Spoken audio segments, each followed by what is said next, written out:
దాన్ని పట్టండి.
మా అత్తయ్య వచ్చిందా?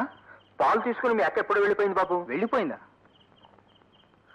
చూడు బాబు, నువ్వు ఎవరికీ చెప్పనంటే ఒక విషయం చెబుతాను. మీ అక్క పాల ప్యాకెట్ తీసుకుని మీ ఇంటి వైపు వెళ్తుంటే ఆ భూపేష్ గడ్డ మనుషులు మీ అక్క వెనకాల వెళ్ళడం నా కళ్ళారని నేను చూశాను బాబు. ఈ మాట నేను అన్నానని మాత్రం ఎవరికి చెప్పకు బాబు.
కోర్టులోనూ నిజం చెప్పడానికి వీల్లేదు.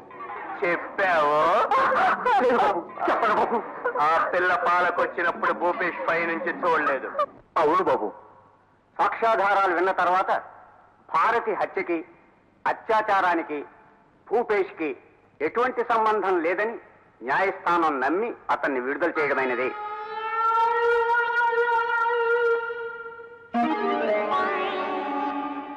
తన అక్క చనిపోవటానికి కారణమని నిరపరాధి అయిన భూపేష్ని చంపటానికి ప్రయత్నం చేయడమే కాక వారించబోయిన సర్కిల్ ఇన్స్పెక్టర్ సాంబశివరావుని గాయపరిచి హత్యా ప్రయత్నం చేసిన దృష్ట్యా అది తన అక్క మరణానికి సంబంధించిన ఆవేశంతో కూడుకున్నదని కోర్టు వారు విశ్వసించి ముద్దాయి క్రాంతి కుమార్కి 1 సంవత్సరం కఠిన కారాగార శిక్ష విధించడమైనది.